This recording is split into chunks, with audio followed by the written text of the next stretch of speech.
So one of my favorite things to do in life is to go on retreats. The first one that I would have went on was when I became a yoga teacher. So in 2017, I got to spend like a month in Costa Rica learning and doing yoga, and it was amazing. I fucking loved it. I even told my teacher, I remember on the last day, that I said, "Thank you for giving me the best experience of my life." And the reason why it was so good was because I was getting to do everything that I loved, everything that I was passionate about, but there was this sense of community and helping and supporting each other throughout this process. And I just realized after a month of doing it, of just being around those people, I was like, wow, I feel really safe to be myself. And this is what belonging feels like. I've gone on a couple other retreats that have been the same kind of feeling where, people are being open and wanting to connect in a deeper way. So this past fall, in the fall of 2024, I got to work on my first retreat with Himros, and I fucking loved it. It was great. I felt very honored to be able to do that and to help these men that were on that retreat and connect with them. So on this retreat, I met Don, who is one of the other facilitators and the loveliest, sweetest guy. And when we met, we connected a lot on how we grew up in rural communities. But the best thing about Don was that he was so supportive and like encouraging and wonderful to me and helping me out when I felt nervous, and it just made me feel so relaxed and felt like I belonged there with those guys. And God, I appreciated it so much. So I was happy to he wanted to come on and to talk to me and to have a good conversation. And here it is. This is Mask Off for Mask, and I'm Vance.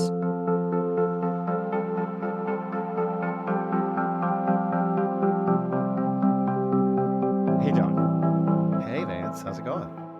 I'm doing well. How is your week going? My week is good. Inauguration week. Yeah, let's not talk about that. Actually, We're gonna the funny start thing, there. yeah, yeah. Because as we're recording this, it is January 22nd, so 2 days after the inauguration.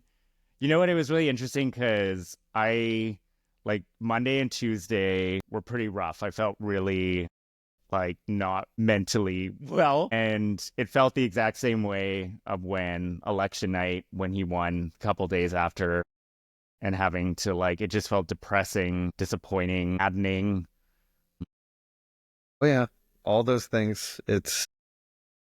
Yeah, there's a lot of heavy emotions around this, and if we haven't already lost everybody by just jumping there into that topic, it's one of those things where I've been trying to successfully avoid all connection to it or any sort of reference to it, and there's a part of me, I was thinking about this literally yesterday on a little walk.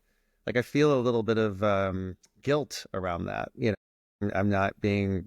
I feel irresponsible. Like I need to be watching this. I need to be paying attention, and I am just paying attention as much as I'm able. And there are certainly things that I'm aware of, but I'm doing my best to just take care of myself right now and to know that I'm going to have to step up at some point. Right now, in this moment, there's very little that I can control. There's very little that I can do. And it's really heightened and it's big and it's there. And it's like this thing that I was hoping wasn't real. And I've been in denial about it for some time. And so it's all of these stages of grief that I think we are all collectively feeling. But, I tell this story around, it was right after the election. You and I do a certain kind of work. I assume your listeners know the kind of work that we do. But I woke up that morning thinking, I need to stop all of this. I need to quit. I need to just, quit all the content creation, quit the erotic education, and go get a job working for Uber or Amazon, something to just sort of assimilate. There was just this like, Oh. I just need to stop. And then something, the day after election day, we were hosting a reunion for erotic educators for the Body Electric School in Palm Springs. And we even said, is this happening? Are we still going to do this? Does this feel Uh-huh. appropriate? And our executive director, Tom Kovac, he wisely said, we need this now more than ever, of course. Uh-huh. And we did show up, and it was beautiful to be around some pioneers of this work. Joseph Kramer, who started the school, was there. Betty Martin, the writer of The Wheel of Consent, and all of these heavy hitters in the erotic world are sitting in this room together. And it occurred to me that I'm part of an army of soldiers who are walking into battle. And this work, not only is it something I'm going to continue, but it feels like something that I I'm willing to fight for. It's something I'm willing to even die for if it's that important. And so it means that much to me. Anyway, I don't know if that makes sense, but there was some healing in that. There was some kind of level of, okay, I'm marching into battle very soon. Right now, this thing is going to happen, and it's up to me, and it's up to people like you and me and all of us and the listeners to just keep our light shining and to keep going. And it's going to get scary. There might be some things that we have to make decisions about, but I'm going to do the best I can to just keep being the person I can be and protect the people I love. Yeah. Mhm. Anyway, what a way to start a podcast, Vance. Yeah, yeah. Hey, might as well go in deep to start. Yeah, yeah. Yeah. You can tell this taps into something very deep. Like, oh shit, we were having little chit chatty conversations before we started, and then you went inauguration day, self care, baby, self care. Yeah, self-care. I mean, yeah. Ignoring I it know all it's is self care. yeah, yeah, it is. It's so funny. Like I'm a huge news junkie and like my favorite show is probably The View. So I watch the news all the time and but yeah, anyways, it was just one of the things when the inauguration was on. My news thing is like I feel like, oh, I need to watch it. And I started watching and I was like, this is just fucked up. Mm-hmm. It's okay to turn it off. It's just making me angry. And I think, yeah, I'm like, hey, you really gotta, because it's gonna be 4 years of this shit. So really have to start being more prioritizing your self care, right? Mm-hmm. And not watching this Mm-hmm. train wreck 24/7. Mm-hmm. And that's what they want, They want Mm-hmm. the fear. They want me to ignore this. They want me to just, pretend like it's not there. And that's not it. It's not pretending and like it's not there. It's very much there. But I've just got to protect myself and keep my energy focused on what I need to do to survive, to support, to help as much as I can, and to fight where I need to. It's everything's changing, and I'm just going to stay present with it all and take care of myself and take care of my friends, including you, Mm-hmm. as best I can. And if worse comes to worse, I might need to come to Canada. So, Yeah. you're Yeah. single, right? You're single. Yeah. Yeah. Hopefully they're not um, listening. yeah, yeah. I doubt they would be.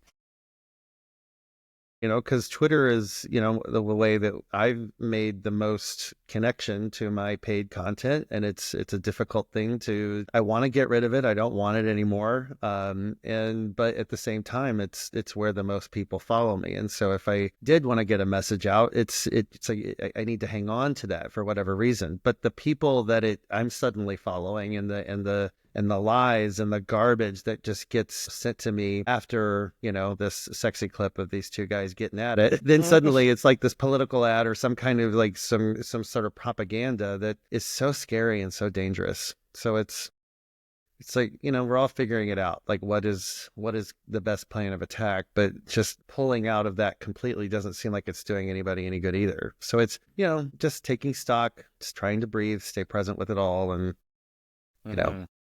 if I'm on the list, I'm already on the list. So it is what it is. Yeah. Uh, it's because like this whole time or whatever, I've kind of thought about like masculinity is like a huge part of the way that society is changing, right? And like in this election, right, it Mm-hmm. was a big part of men not feeling seen and all of that. And I Mm-hmm. wonder if you notice, so we both work with queer men, and I notice this a lot with gay men that like patriarchal masculinity is so ingrained in us too. And there's a big part of Mm-hmm. us that like community, right? Or being compassionate and being caring for one another, right? Like it's more of like this feminine trait and being independent, a leader, being more strong-willed and all that kind of stuff is more masculine traits. And this Mm-hmm. drive for success and ambition that I think a lot of gay men tend to get into that headspace because it's like a learned behavior, right? Of I need to be more masculine. And we kind of learn that as Mm-hmm. kids to Mm-hmm. not let our femininity, which was like our queerness, right, come out when we were kids. Mm-hmm. If we were sensitive, we had to shut that down. So I see Yeah. how there's a it's all of these things, even with the men that voted for Trump and all that stuff are going far right. gay men have that in us too. And I feel like there's this level of no self-awareness of like understanding that that's what's driving you in your life. And it's also preventing you from community, intimacy, better Mm-hmm. sex. Mm-hmm. Yeah, I mean, right on, brother. It's acknowledge my own bias. I acknowledge my own sort of limitations around this and my own contributions to toxic masculinity. But and I want to acknowledge in terms of just trying to take care of myself. This new administration, I'm not even going to say the name, has certainly taken sweeping actions to support this idea of there's this new the decree. I don't know what the name of it actually is, but claiming that there are only two sexes in the U.S., man and woman, and sort of attacking all sort of ideas of expression of gender being anything beyond those binary. And so what does that mean? I don't know. I don't know what any of it means. It's scary. It's terrifying. There's a lot of people afraid. And on the other hand, it's like you said, I don't see, I see what you're saying, that there, by and large, the gay community does sort of fall into this sort of heteronormative idea, and for me, that was a survival mechanism, for a lot of my life up until I reached 40 years old. And I was kind of living a heteronormative life as an act of survival and assimilating. I grew up in Kentucky. I certainly kind of looked the part of, a lot of people call my style, my aesthetic is redneck chic. So I sort of fit into this pretty safe fitting in sort of place. And so it's something that I used to do living in Kentucky and living in the South, where I felt like I had to do to survive. And as I've gotten older, I've certainly begun to let that go. And it wasn't as if, it was sort of this protective kind of thing. And I don't know if that's sort of contributing to where people are today, but I don't want to assume and say, yes, this is a problem and it exists, but I want to share an example of where I see there being some beauty and change in all of this. So right now I'm living at a gay campground in Missouri. It's about an hour outside of St. Louis. It's as conservative and as red as it gets. This is Josh Hawley territory. This is, there's a lot. I think there's maybe 10 registered Democrats in the county that I'm currently in. It's pretty red, pretty conservative. And this campground opened as a campground for gay men. So it's, they're only 5 years old, but more and more, the owners were getting requests from people who are not cis men to identify as a man to come to the campground. And there were some questions around this, like, I think this will be okay. That just is there, they didn't really have any experience, but they said, sure, come on in. And now it's become this sanctuary for a lot of trans people to come to this gay campground. And there were some rumblings from some of the seasonals and some of the folks here around, this is for men, we come here to be with men, that kind of thing. And those people were invited to leave. The leadership here at the campground had invited them to leave. And instead, there's this little community, this safe little sanctuary in this pocket of red where, and people who did have those beliefs, who were willing to change their mind, are certainly invited to stay as long as you're part of the conversation. And so there are these little examples, there are these little safe places for people, even in these conservative states, to be who you want to be. And so I have neighbors here who are seasonals, who are here all year long, who are trans men or non-binary, who are here living at the campgrounds. And I see hearts and minds changing, when we see each other at potluck, when we see each other at the disco, or or if there was a leather event and a fashion show, and these trans men were exploring and expressing their masculine selves for the first time in their life, and men who were wearing feminine, leather, and being celebrated and supported. So yeah, I mean, I see it happening both ways, and I see little glimmers of hope. And if we can just keep shining our light toward where we see these examples of change, where people weren't willing to change, it didn't seem like it was possible for people to change, like places like Missouri, it happens. And it's it's not, with this, new administration, it can be really easy to really fall into despair, and there's good reason to do that. But there are these little pockets of good that I see happening all across the country. But especially, this is my barometer, is here in Missouri. Does that make sense? Yeah, It was yeah. kind of a long road. Yeah.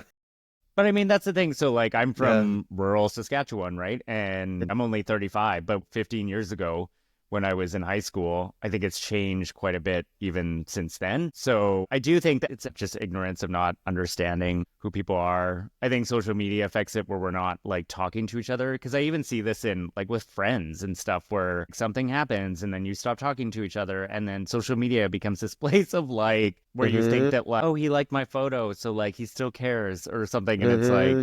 well, we're not even talking to each other. Like, what effort is this that no one's making an effort to be like, hey, actually, I want to find out a little bit more Hmm. about you and who you are and Hmm. why you think this way, right? And I can see it too in myself where, like, when I'm watching the news and getting really angry with people, but I'm like, I can't, like, if that person was in front of me, I can't say that. I couldn't say those things because it wouldn't be productive. It would just be all about me being like, I want to get my word in and tell you what a piece Hmm. of shit you are. Hmm. So the issue of like dehumanizing people is so easy when you can't even think that there's a person Hmm. that, you know, has all these feelings and a life and that you can just be like, oh yeah, deport them. Like, Yeah. Yeah. and Yeah. think that's Yeah. okay. Yeah. Yeah. Yeah. Yeah. Of course. Of course. Yeah. I'm with you. And I when right after the election, my what this these are I'll just I'm going to just as we talk through this, I'm going to show my glimmers of hope. First, you told Okay. me that you are backing away from social media. Oh, there's hope. Okay, great. I'm not the only Yeah. one.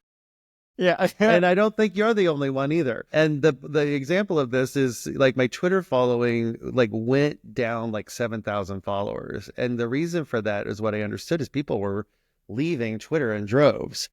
Now, whether or not those numbers have crawled back up and whether or not those are actual followers or if those are robots just trying to make me feel good or whatever that is, it doesn't matter. I feel this engagement to some of the social engagement to kind of the charm isn't there as much as it was. I think people are aware. There's certainly a lot of brainwashing going on, but I just think people are becoming more having critical mind, critical eye to it. And I think you're right. The only engaging in any kind of discourse in social media just doesn't feel like it's worth my time. It's not worth my energy. It's not worth. I don't even look at comments when it comes to things like that. And I hope that more and more people begin to just see that and just get out and have a conversation with somebody and speak and Mhm. know their shared life and know their shared stories. This place I'm at, Davy Wavy filmed a movie here, and it was based off of a book I wrote. It was called Campground Sanctuary. Gay Campground Sanctuary was the name of the no, what did we call it? Campground Confessions is what Davy called the movie. And it's just surrounded by there were Trump signs everywhere. There's churches everywhere. This used to be what was known as a sundown city. Are you familiar with that term? No. During the civil rights era, well, even before that, that this city had a sundown policy. If you were not out of town or off the streets by sundown, you could be arrested or shot or lynched. And so this city was that. And for people, who didn't look like you or I.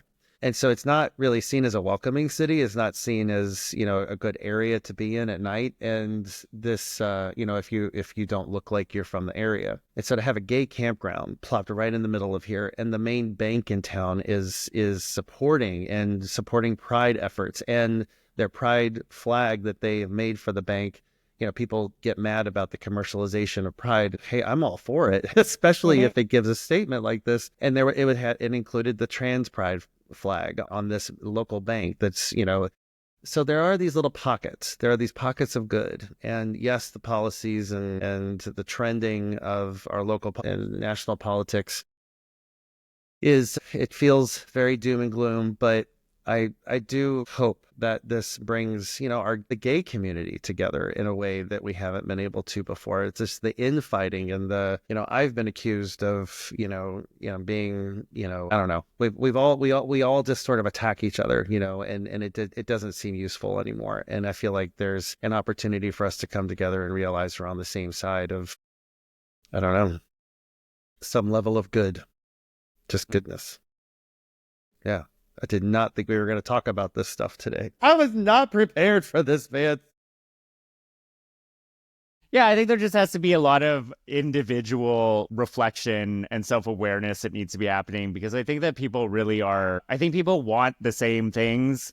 It's just Mm-hmm. that we don't even know that we want that, which is like we Mm-hmm. want community and connection, but we're kind of in this place of like, oh, but success and lots of money and like lots of Mm-hmm. followers and it kind of is the shiny thing that everyone is fighting for. But so much of that comes into this like shame of I'm doing this because like I don't have those other things of, you know, maybe one person that makes me feel like I matter and that I have meaning in my life, right? So Yeah. hopefully this will be like a wake up call And for lots of recognizing that people. we're all suffering in our own way, all of us, Mm-hmm. some more than Mm-hmm. others. And I don't know your story and you don't know my story. And Mm-hmm. I think a lot of bitterness comes from that. This idea that somehow you think that my suffering is better or worse or less or bit greater than yours. And the Mm-hmm. reality is we're all kind of in this life together and we just got to support each other as best we can.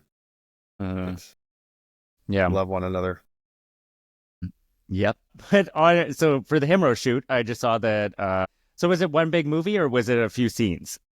Because I saw it just got released, right? Well, that was, yes, there are 12 scenes that we shot over the course of a week. And so the concept was this is called Campground Confessions, and they took place it was all based off of my erotic liberation, as a 20 something year old, mid 20s, growing up in Kentucky, coming out as gay. There really weren't a lot of opportunities for me to really explore my erotic self or to figure out who I am. And that's true for a lot of people who grow up in these areas. As you have alluded, sometimes the bar and social scene isn't necessarily the most positive. I have a bigger body, I have a little bit of a belly. So my body didn't feel socially acceptable in certain places. But the campgrounds, are usually in rural areas, bringing people from the city, bringing people from the country, bringing people from all walks of life with all kinds of different bodies, shapes, sizes, abilities, races, gender expression. And it's these little microcosms that exist all over the Midwest and the South in the US. And so that was the idea that I wanted, Davey to explore. And so we filmed 12 scenes that all take place at this campground in Missouri, each having a different theme and different things that I see happening here. And they were all based off of experiences that I had in my life and my own erotic growing up. And so it was deeply personal. It was deeply satisfying in a lot of ways. It was really moving to watch some of this happen and to realize these were moments in my life. And yeah, so the one that just got released is one we called Bare Body Beautiful. That has Seattle Dad and Jason Dutch on it. It's there's the scene starts with a young man and he's like taking a shower and or sort of washing up in the bathroom there, and there's another guy sort of watching him. And what I see happen here a lot at the campground is guys show up, and just like me, I would show up with like multiple layers on. I didn't want to show off my body, and I didn't want anyone to see my belly or the imperfections. And so I wear a t-shirt, and then I have a towel on if I go to the shower, and then I wear swim trunks under that towel because I don't want anybody to see how small my penis is, or whatever sort of ideas and stories you have in your mind. And so that's what this kid is doing at the wash at the in the bathroom. And then the Seattle Dad comes over and is like sort of flirting with them. And and that I remember that happening to me. I remember the first time like the hottest guy at the campground was suddenly like giving his attention to me. And I didn't believe it. I didn't trust it. I couldn't, like, me? You're talking to me? And suddenly he's like pulling me away and takes me. This isn't in the movie. We just had the most beautiful, passionate sex. The right there on the ground in the middle of the night, looking up at the stars, and that's what I kind of wanted to show here was just that first guy who just kind of swept me off my feet and showed me like you're beautiful exactly as you Mm. are. I am into you. I am into your body. I am into the way your body feels in my hands when I squeeze your body this way or I touch your body and I feel the hair on your body and just, it's the way your body jiggles when I don't know. What am I allowed to say on this podcast? I'm not sure. We didn't talk about Whatever. that. Like when I'm pounding you and the way your butt Yeah. jiggles, that? Yeah, yeah. So that's what it was. That particular scene was really special to me because it really was portraying bigger bodies in a way that doesn't often get represented in a positive way, if that makes sense. Yeah, yeah, totally. That was the first time you had sex? Like, all the stuff you were saying was the porn or the first time you No, had sex? it wasn't the first time I had sex by far. Okay. I It was was gonna one of say, it was the first time that it happened to me at a campground, and it was the first time that that I felt beautiful in my own body, that I they didn't feel like I had to hide my body, that I didn't have to wear those multiple layers and sort of hide who I was. It was like, oh, wait a minute, you find me attractive, you find all parts of my body attractive, and that was well into my adulthood because I had such shame in my body and the way I looked. And so, yeah, it was, and I see that happening here at the campground all the time. Like guys who show up with, they go to the pool and, they're practically wearing winter wear with like sweaters and things like, because they oh don't want yeah. to show anything off. And then eventually, maybe with a little liquid courage, maybe with over the course of the day, their erotic self takes over and they begin to unveil the layers and realize, wait a minute, my body fits in just fine right here. It is loved. It is cherished. People are attracted to it.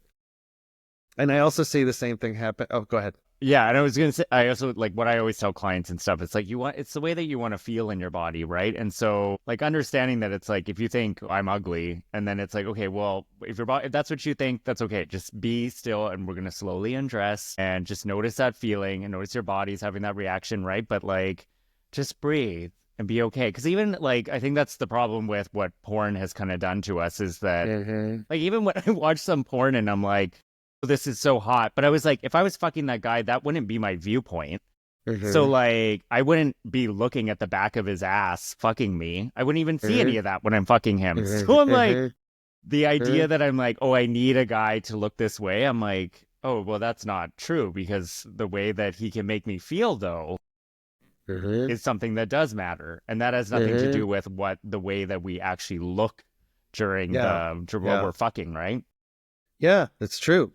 But yeah, I think, for me, I wouldn't even give myself permission to feel any other way because I didn't have permission to. I wasn't allowed to. I mean, it To genuinely in feel my like head sexy or to feel feel, sexy, to feel good, yeah. to feel like there was almost sort of this apology in terms of, oh, thanks for giving me, attention, that whole idea.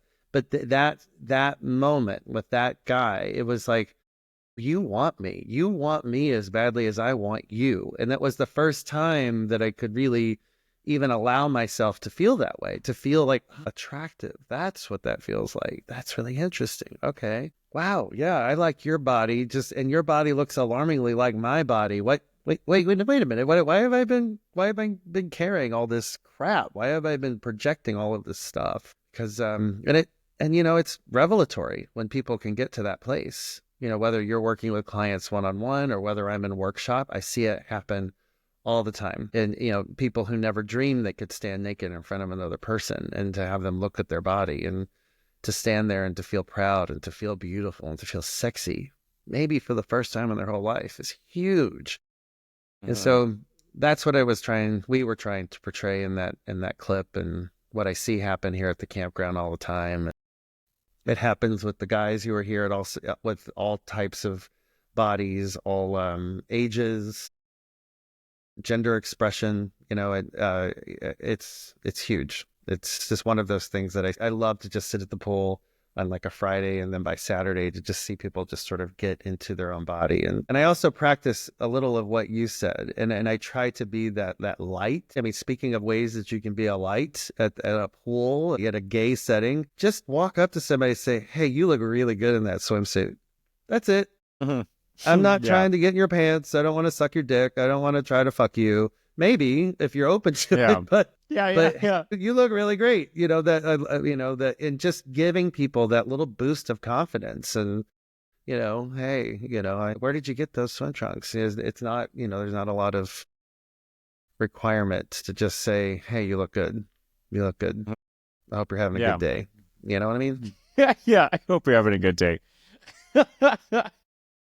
I do say that. Yeah, I hope. Are yeah, you having yeah, fun? Are you having a good yeah, time? yeah, And because sometimes you gotta. It's like you said. You gotta like if they're saying, "Oh, this is terrible. Nobody likes me." Like, hey, are you having fun? Is this good? Like change the thought pattern, change the that negative self talk that can really, eat at yeah. you.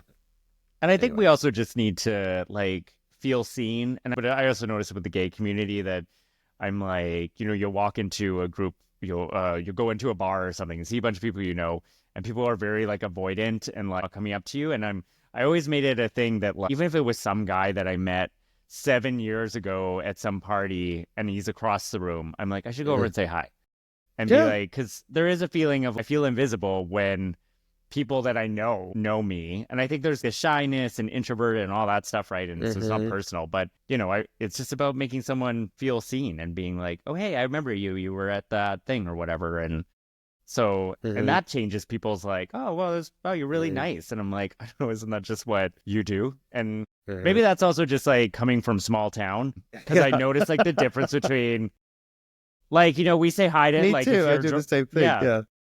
driving down the road or something and someone's driving the opposite way, you wave and like you don't even Hmm. know them and you just it's a bit more it's like socially acceptable. But I grew up in being like you're just nice. You're nice to your neighbors Hmm. and that might just be because there's not a lot of them. So everyone is just nice to each other, I but just assumed everybody in Canada was nice. No, is that not true? yeah. Yeah, I know. I actually find like when I was in Texas and I was in Dallas and Fort Worth, and this is back when I was like 20. But I was staying with my friend and like we went to a Walmart and we were in line and this woman's in front of us and we only had a couple things and she had a whole shopping cart and she's like, do you want to go in front of me? You only got a couple things. And I was like, oh, that's so nice. And then everyone was like, oh, yeah, no problem. How you doing? And like, I was like, everyone here is so nice. And then my friend was like, well, that's like Southern hospitality. It's just like what you're raised on. And I was like, oh my God, I love Texas. But Yeah. then I was like, oh, maybe if I stayed here longer, it wouldn't be the same experience. They'll be Um, nice on the surface. yeah, yeah, yeah, But if yeah, you yeah, ever hear these words, you know you're in trouble. Well, bless your heart. yeah, I know. Yeah, You've crossed the line, honey. yeah. No, I was just going to acknowledge you and I worked together at the Himeros experience up at Easton. And there were a lot of people there and a lot of fans. And I have to tell you, I just want to name I see you, Vance, because you are very generous with your energy. You're very kind. You're very hospitable. Everyone loved you. You just have such a great presence in a crowd and with a group of people. So that's another example. That's all you got to do, folks. Just give people Yeah. acknowledge what I see, and what I see in you is a gift and a Thanks. lot of kindness. I Yeah, I think I remember even thinking about when I was like a kid about like being kind, and I just was Hmm. like, isn't it nice to be nice? And it just changes the atmosphere of the room when like people are being kind. Like even if you're whatever, you're at a store or something like I just said, Hmm. and someone is just kind, it completely Hmm. changes it. Like if I'm in the elevator in my apartment and Hmm. like, the person like in the elevator with me smiles, I'll leave and I'll say, have a good day. Like Hmm. Hmm. why not make the Hmm. effort to do these Hmm. things? Don't have to do it all the time, but Hmm. I just noticed I'm like it just makes like everything nicer to be Hmm. just nice, to be a good person, treat people well, be nice, Yeah, don't be an asshole. right. Well, were you at the? I don't think you took the workshop I taught there on authentic cruising. Was that No, the I didn't one? take that one. No. Yeah. So yeah, we were busy, but Mm. it was. So part of that is this idea of going to gay spaces, going to cruising areas, going to parks, going to gay bars, being in a social setting of any kind, and the idea is to practice what is known as metta meditation when you walk into spaces like that. And the way that works is if you've ever, I mean, you teach yoga, so like at the end of a yoga class, you send metta to the room. May you be well. May you be happy. May you be free of suffering. Those kind of phrases. And you say that to folks. And those are mantras that you can say to yourself. You can say those at any point in your life. But I've made it a practice to do that when I am in settings like a dirty gay bar or a Mhm. bookstore or a bathhouse or wherever I am. And those nerves, those sort of, okay, does any Am I good enough? Do people like me? Instead of that sort of monkey mind that goes in, I literally stand maybe in the sauna or the steam room and I just look around the room and say, may you be well. May you be happy. May you be free of suffering. May you get all the dicks today. May you get fucked into oblivion. May you have all of the pleasure that you've ever wanted in your life and more. And just sending that out into the room to myself. I'm not saying that out loud, but I'm just saying it to Yeah. myself. And it changes the dynamic. It changes my energy. It changes what gravitates toward me. Like people begin, "Ooh, you're like that nice guy. You're the guy with the good energy in the room, you know." And I am giving compliments, you know. Hey, you look really good, you know. Man, you look whatever, you know. It's just like I hope you're having fun, you know, whatever it is. Hmm. So I often find myself making really sweet connections in places like that, and so I think there's some truth. Yeah, Yeah, totally. and I didn't make this up. I got this from an article. I'm happy to send it to you if you want to, you know, post it as an addendum onto this. I don't know Yeah, if yeah. that's something you can do. Yeah. It's called, I think it's Sending Loving Kindness in a Sleazy Gay Bar. That's the name of the article. That's where it starts. So it's good Oh, stuff. well, I think it's such a, I've been thinking about, so I had mentioned before we started recording that I had been paying attention to Eckhart Tolle a lot. So do Mm-hmm. you know Eckhart Tolle? I assume, Yeah, and you yeah. know the whole concept Sure. and stuff. Mm-hmm. So you are the awareness of your thoughts. You are not your thoughts. You're the awareness, right? Mm-hmm. And so it was actually the first time I started to think about all of this sexuality stuff as spiritual. Like I'm very much, so when I consider myself a spiritual person, but it's based in like psychology, if that makes sense. So I'm Mm-hmm. like, Mm-hmm. I'm a yoga teacher because I love what yoga does because of what meditation can do, what relaxing your muscles in your body. I'm like, yeah, that makes sense. But if you start going into chakras and stuff, I'm like, I don't connect with it as much. Like I need to feel like oh, this makes sense. I understand it. I understand why this works for me to do the practice.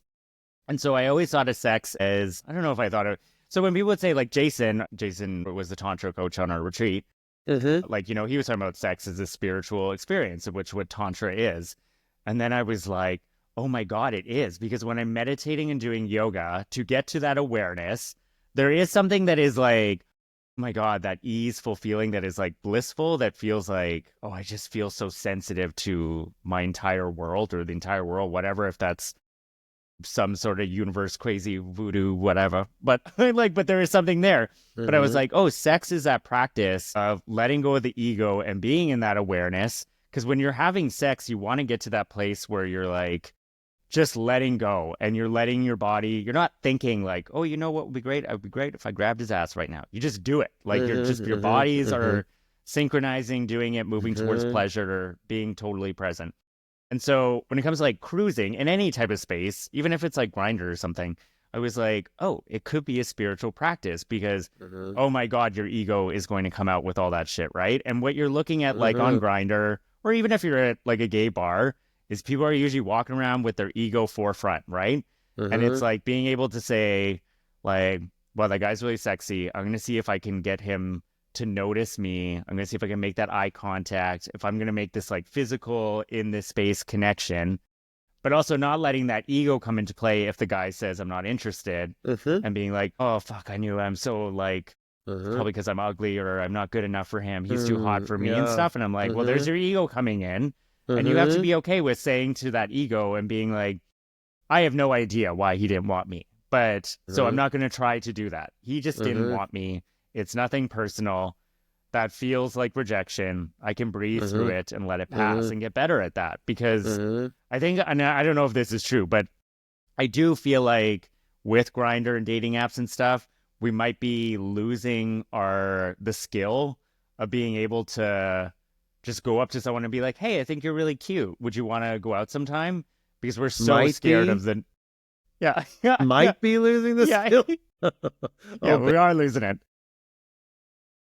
well, it gets back to the beginning of the conversation, which was about the masculinity and the toxic, you know, the fear of being vulnerable, the fear of just saying hello to somebody else and maybe taking a chance and taking a risk. And I find that gyms are some of the most toxic places for me. I resist going to gyms for that reason, because it feels like it's all like this facade of this front of this, kind of thing. I mean, certainly there's a little bit of cruising that goes on there and that can be fun, but it can be a little, people just don't feel like they're themselves there. It feels like this kind of like, oh yeah, I'm like, even, everybody just sort of had this kind of, this sort of attitude walking into. Yeah, yeah, yeah. So maybe that's part of it. Who knows? Yeah. Yeah, Who I knows? actually Madonna used to have a line of gyms, or maybe there are still fewer open in the world, but she had a line of gyms and one opened up here. This was back in like 2013 called Yeah. Hard Candy. So it's super gay, right? But it was also the difference with it kind of had this like Why very have I never heard community. of this? I've never heard of this. Madonna had I a don't line think of it, gyms called Hard Candy? I never heard of it. yeah. I don't Okay. know if like because ours shut down. I think a bunch of other ones did. There might be one in still in like Mexico City or something. But anyways, it actually had like this because there was a lot of gays there, but there was also a lot of like Madonna gays, and there's like a community of us in the world that like kind of know each other because we see each other at tours and stuff. So all the Toronto gays, and it was a lot. There was the gym had a like everything was kind of focused around like music and dance. So there was like not Zumba, but it was like dance classes that were like workout classes and yoga with like neon lights and like a DJ in there. And so that was like kind of Oh, the brand the of it, vibe. right? Yeah. Yeah. But I Yeah. found that it was like, and I know that I was teaching yoga there too. So it was like, it ended up just becoming like, there was like a community aspect to the gym, Yeah. which I really loved of these like every time I went to the gym, I'd be like, it's my favorite place. I get to see my friends. I walk in, there's a Okay. giant photo of Madonna on the wall. It's like, Now it's tell me my what they heaven. all looked like, though. Tell me what they all looked like, Ness. Did there The anybody who looked guys, like me with the big bellies? Were there any of that there? Was yeah, that totally. Yeah, okay? there was Okay. one guy that I remember because One Madonna guy, came to, the token no, fat I was guy. gonna say, I'm talking about one guy. So there's when Madonna came to open the gym and she did a dance class and people had to like audition and stuff for it or whatever. And but there was the one guy I'm talking about. He was a bit of a bigger guy and he ended up like auditioning a bunch of times and like ended up like I don't know, getting into shape because he'd never gone to a gym before for this. So they let him do the dance class with Madonna because they were so proud of him for being like, wow, you've gotten Awesome. like so much shape and you're working so hard and like you of course you get to go dance Madonna and yeah, it Hard was candy. How did I miss this trend? I would have been there. I'm a Madonna gay. yeah I love Madonna. yeah.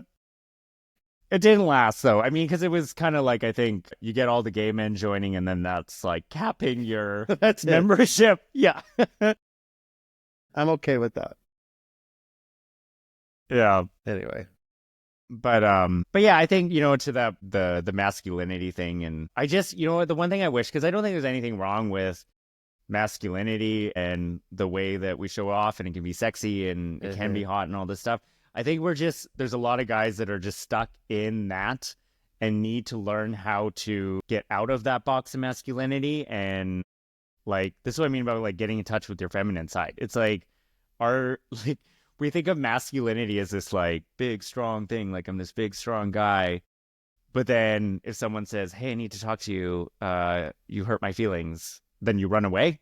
Like Mhm. so you're big and strong, but you can't sit in like something that's maybe a little bit uncomfortable for 15 minutes. Mhm. Like do both. Yeah. Masculinity isn't bad. It's just that you need both. You are both Mhm. those things, Yeah. and you can't cut off that whole other side of you that's too afraid to be vulnerable and to be yourself and also to understand that you can your body is changing and you can make it into other things. You can love your body at any shape and size, and because then you do get stuck into this I need to be hyper masculine, and if I lose this I lose my worth and my value.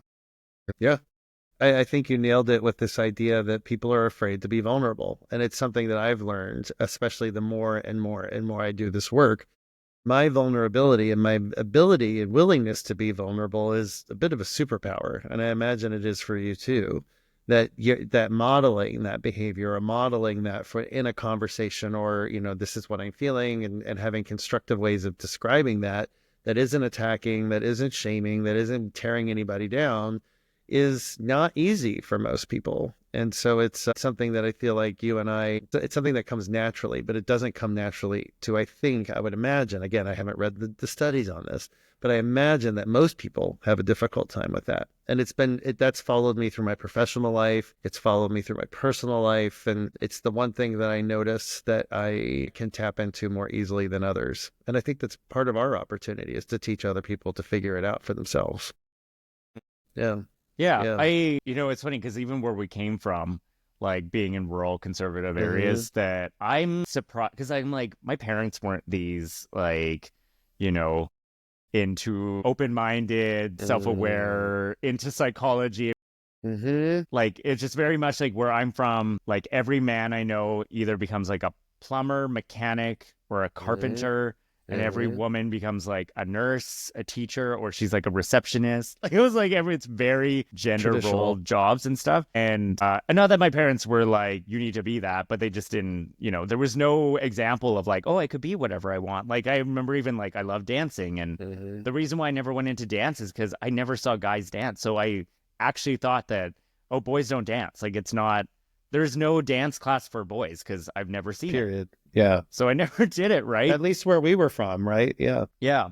And so when I so to that all my environment and stuff, that I was still this sensitive little boy that for some reason was so sensitive that all of that shit didn't like put me into that box. You Mm-hmm. know what I mean? Mm-hmm. Like, anyways, well, like, is that what you feel about how you were when you were a kid? Oh my gosh, of course. I mean, being sensitive, I was very different than anyone else I knew, than anybody I knew, and in so many regards. And I don't mean that in a better or worse. It was just like, I don't understand. None of this computes to me. I don't get, sports, for example. Like, I don't get it. Like, this doesn't, I don't like, it's the same thing over and over and over and over.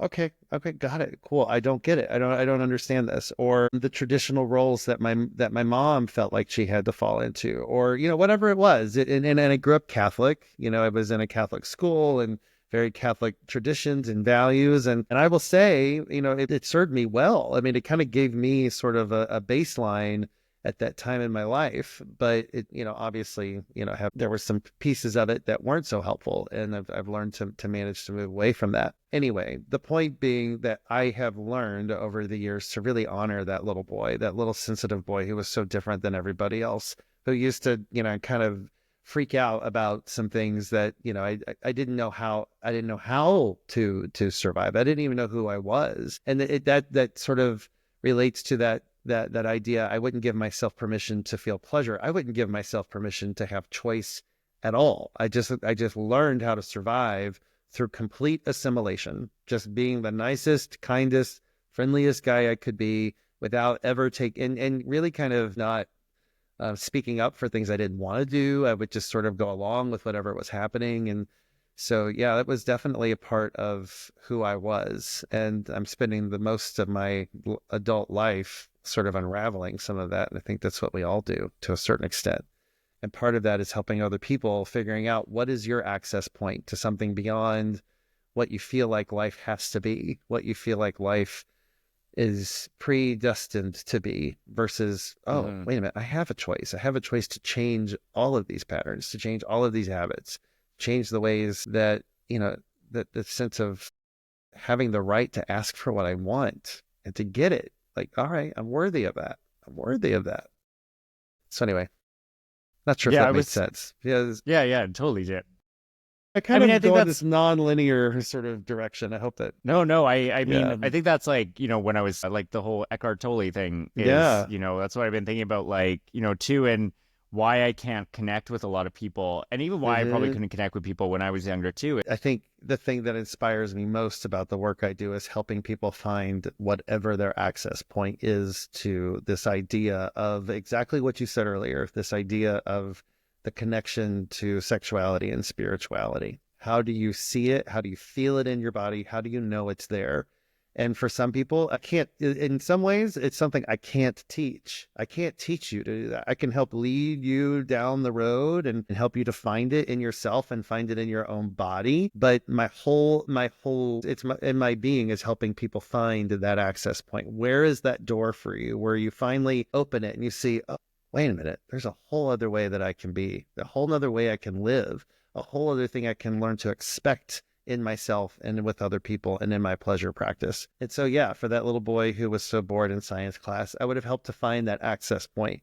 Maybe it's tearing this frog into pieces and doing, dissecting a frog, or maybe it's, looking at I don't know, whatever it is. But, not all of us have that skill set. And scientists, by in their very nature, are just very literal minded people. Black and white. You either get it or you don't. But Yeah. so that's for us. So I think that's where we leave this for you, Vance, is helping finding others that access point. How do you inspire yourself to inspire others to find that little door, to open that door and see, oh, wait a minute, there's a whole different way of living. That's what we do, isn't it? Well, totally. I mean, that's the thing that I've learned in this work is that, like, I wish I could just say, do these things and you'll have better sex and you'll find better relationships. There's no But, one way to do it. no, it's just about trying things. And that's why even like when I have clients that like first timers and they're like, I'm so nervous about all this stuff. And I'm like, it's okay. Just show up. Like, And breathe. Just Show show up and up. Yeah. breathe. Because I That's all you found gotta that too, do. even when I first started doing this work, I would go into this like therapist mindset of being like, let me hear your problems. Let me try to fix them. And then I was like, oh, this is the work for myself too, is that I just have to be me.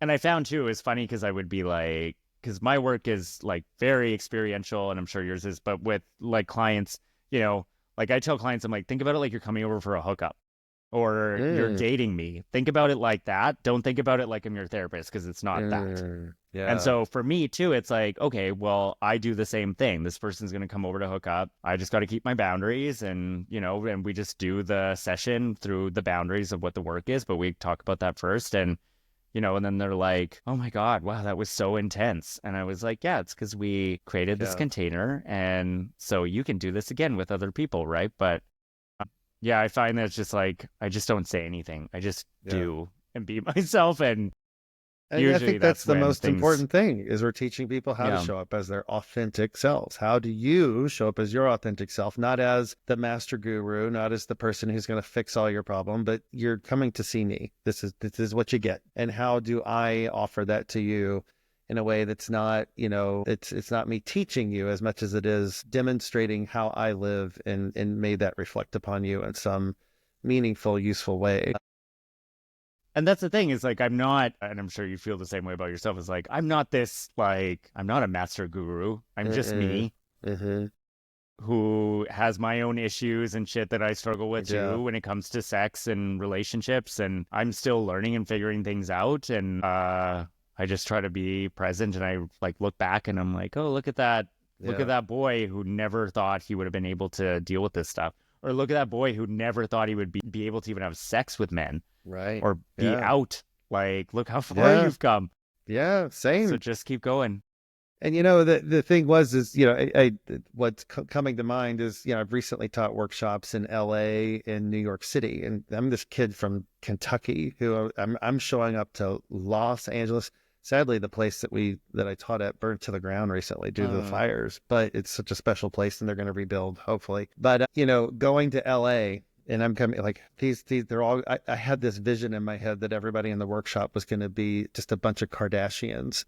And they were going to be like, who are you? What are you wearing? And ultimately, and the same in New York, like the New Yorkers going to be like, what do you want? What are you going to teach me? And the reality is all I had to do was to show up as me and to say, I'm not a guru. I'm just this kid from Kentucky who showed up here. And this is what I'm going to demonstrate how I live. And that's it works every time. You just got to be yourself, not some performer, not some actor, not some, somebody with, holding a microphone and telling you all the secrets to the universe. It's just me. It's just me. That's all. And and that's the part. Yeah, and the part of like relationships and intimacy, I think, is that like, I can't fix you. It's not even that. It's about understanding that sometimes things are uncomfortable. Some things are hard. Sometimes it's hard to connect. Sometimes it's hard to be yourself.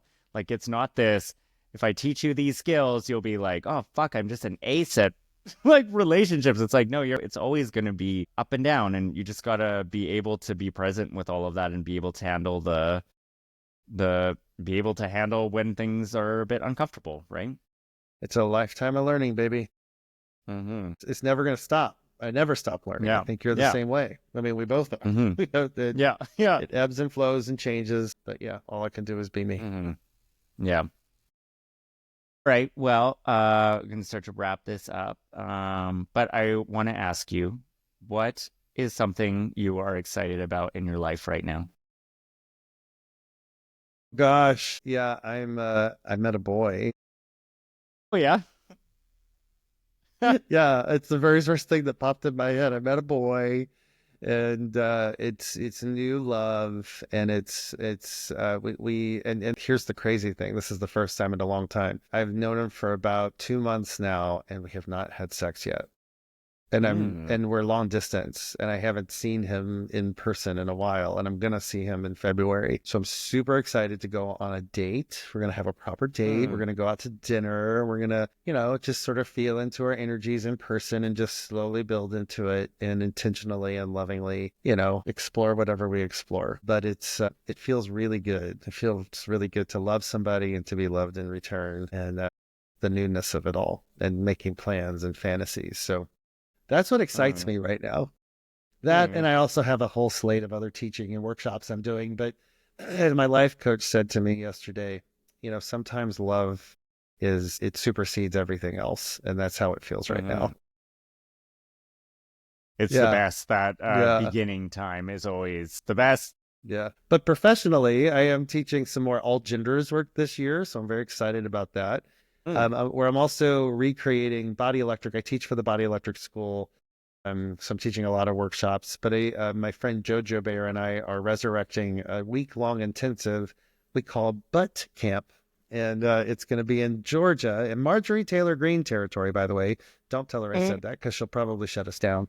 But it's all, well, and she needs it more than anybody, but it's all about just changing your relationship to that part of your body that many of us feel a lot of shame, a lot of fear, a lot of guilt, a lot of trepidation around, and finding the celebration and joy and just the pleasure that can come from good, loving, intentional, sweet anal touch.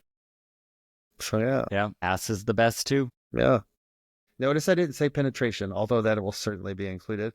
But if you have fear Yeah. around all of that, it's just touch and Yeah. maybe a little more. We'll see. Yeah. All right, Anywho, Don. Well, thank you for doing this. It was lovely to see your face you and too, catch up. brother. Good to see you. I hope I see you in person sometime this year. Yes, yes, me too. All right, thanks. All right. Bye.